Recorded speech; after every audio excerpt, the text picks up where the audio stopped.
Let us never stay in the abstract. Let us look at two examples. One of the most important quotations from the books of Agni Yoga is,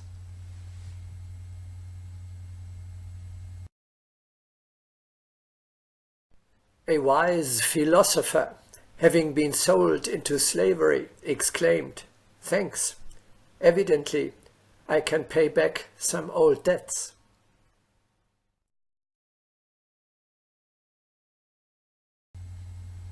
This relates to Plato, who was indeed once for sale on a slave market.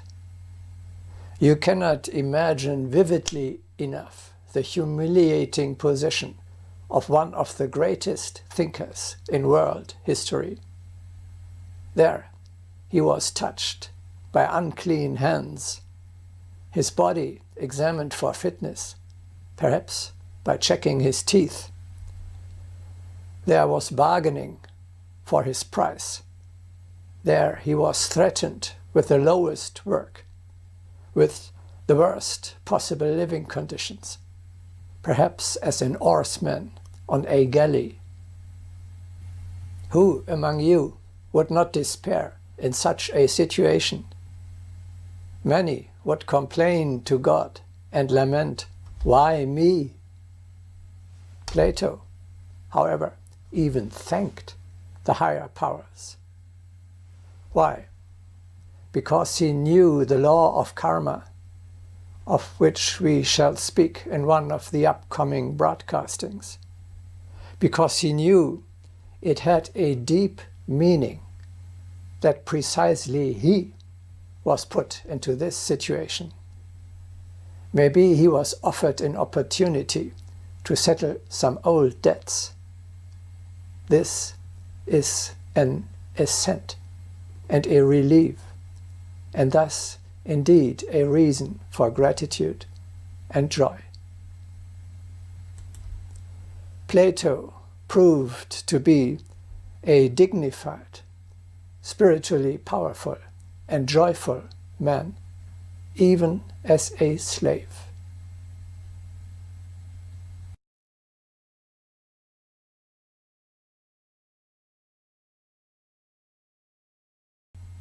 Or another example of the present time. Do you know this man?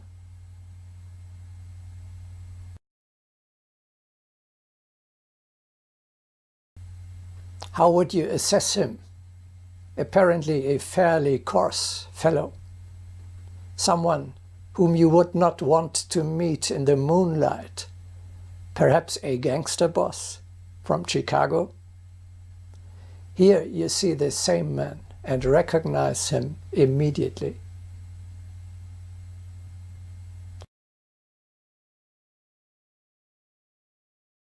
Nelson Mandela. Do you know what lies between these pictures? Over 25 years of imprisonment on Robben Island, one of the most horrible places in the world. Most others would have perished in this ordeal. Mandela, however, knew very well that one was trying to break him. He designed a counter-strategy for himself and his fellow prisoners, which proved to be stronger than the terrible circumstances. Nelson Mandela recognized and seized an opportunity. He consciously used the most dreadful conditions in order to grow spiritually. He entered the prison as a relatively crude fellow. He developed there to a great wise man with always a superior smile on his lips. Thus, from the point of view of a high consciousness, even a quarter of a century in prison may be a blessing, a reason for gratitude and joy.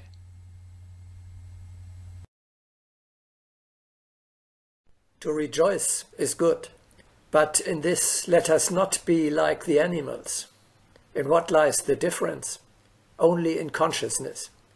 Animals do not know why they rejoice, but we know why.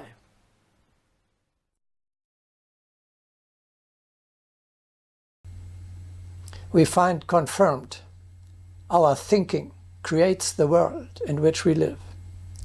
A man with a high level of consciousness, who thinks sublime, turns all suffering to joy, and thus lives in a beautiful world, even in prison. We find confirmed man is what he thinks.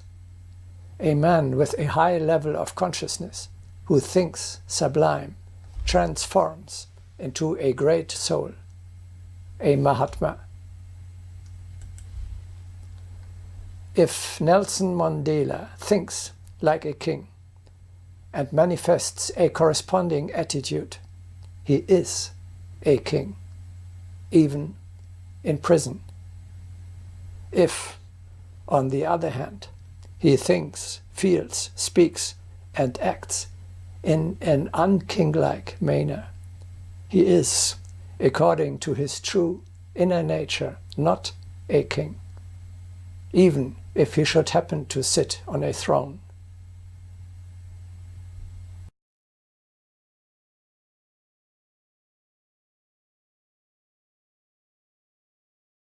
The body dies. All intellectual knowledge is lost with death. Your consciousness, however, is part of your eternal individuality and thus preserved beyond death for your further everlasting way. If you have acquired a royal aura, this is a property that does not adhere to your mortal body, but to your immortal soul. This achievement belongs to your true spiritual self. As opposed to outer titles, you do not lose this inner dignity when you die. You take it with you to your next incarnation on earth, even if you should then appear like Jesus, not as a king, but only as a carpenter.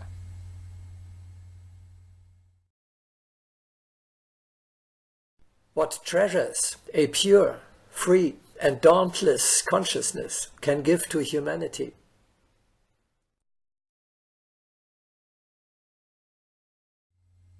We see his consciousness is the real wealth of man, a true treasure which we can expand further and further from one incarnation to the other and let grow more and more from life to life.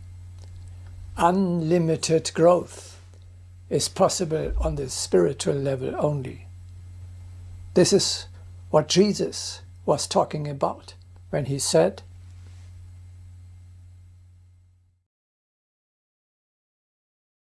"Lay not up for yourselves treasures upon earth, where moth and rust doth corrupt, and where thieves break through and steal.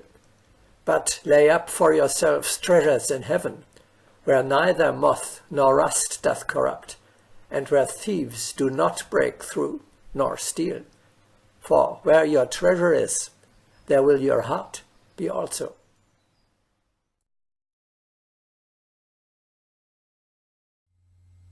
That means we should accumulate treasures of the spiritual plane which cannot be taken away from us, rather than riches of the material world, which we have to abandon sooner or later, at the latest, at death.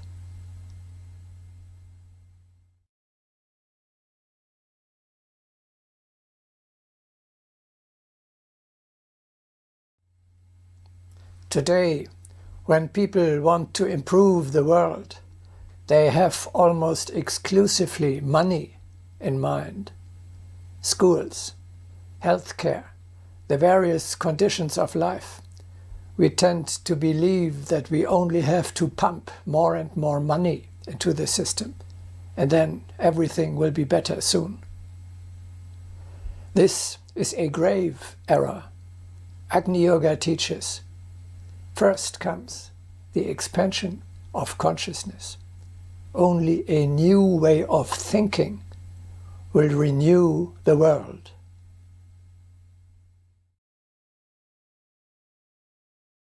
Success lies in expanded consciousness.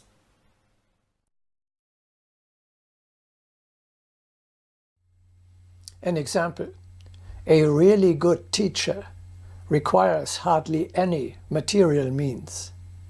Crucial for a good education of his pupils is the spirit which prevails at a school, not its financial resources. Another example, the fight against the destruction of our planet will only be successful if people put off their selfishness and make responsible use of the treasures of nature. This requires a change in mental attitude which cannot be bought by any money in the world. The problems of life can be solved only by an expansion of consciousness.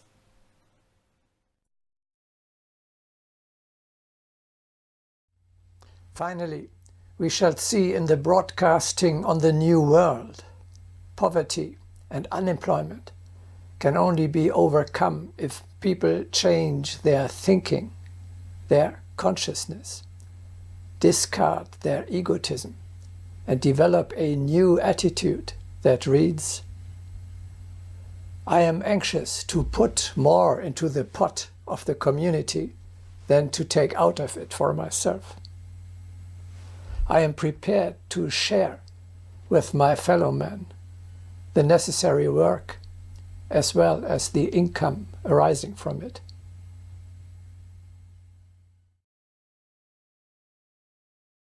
One can say that the world will be saved by regenerating the consciousness.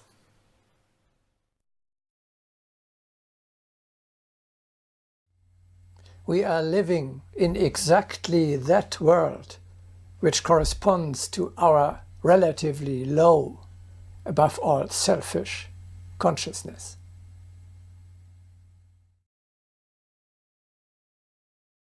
The external conditions of life are a reflection of the consciousness.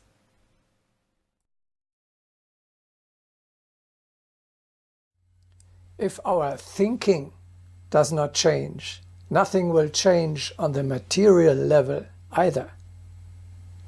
Let us listen to Albert Einstein.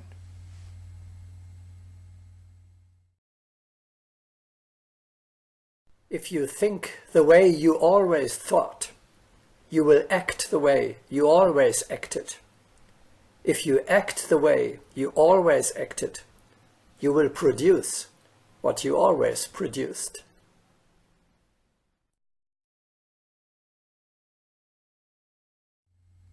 The crucial change in the condition of mankind is not caused by external technical measures.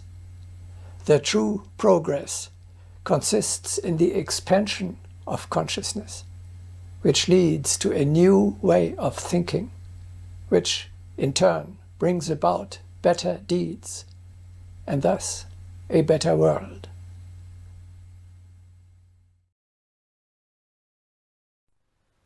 Thought is the mover of evolution.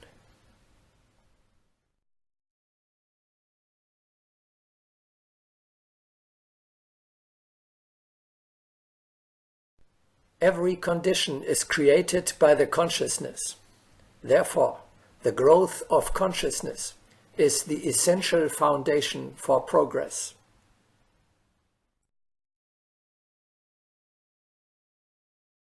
Therefore, evolution means, above all, expansion of consciousness.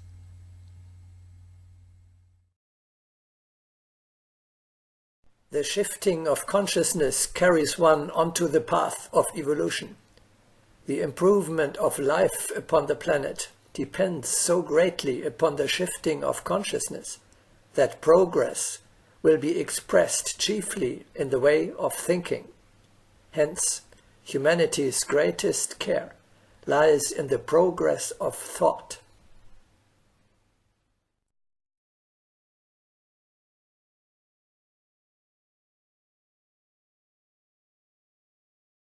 Every expansion of consciousness is cooperation with evolution. Every manifestation that obstructs the expansion of consciousness is antagonistic to evolution.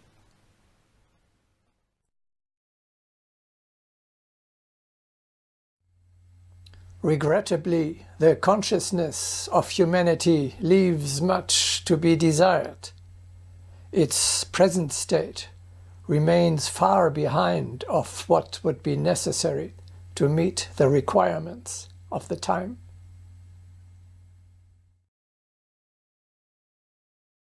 The trouble is that while certain precise cosmic dates draw near, human consciousness lags far behind.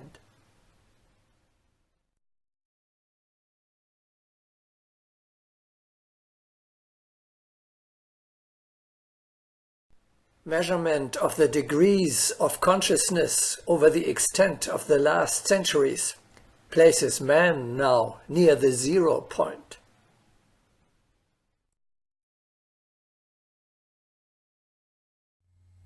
The material evolution has provided us with means for which we are not yet ripe, according to our spiritual development.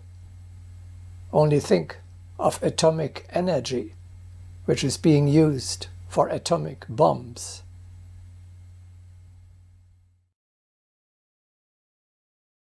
The spiritual consciousness is lagging behind the physical.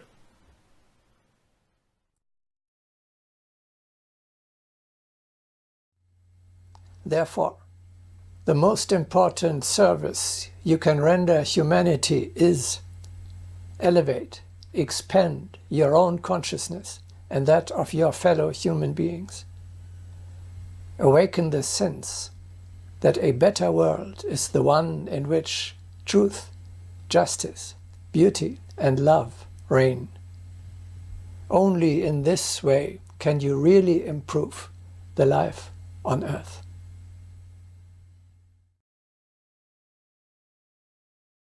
Only by a renewal of thinking can humanity attain the new planetary step.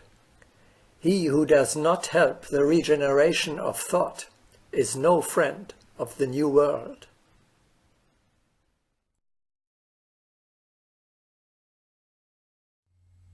We have reached the end of this broadcasting. If you would like to go more deeply into the subject matter, we recommend to read Booklet 2, Significance and Expansion of Consciousness, of our serious Introduction to Agni Yoga, which you find in the internet at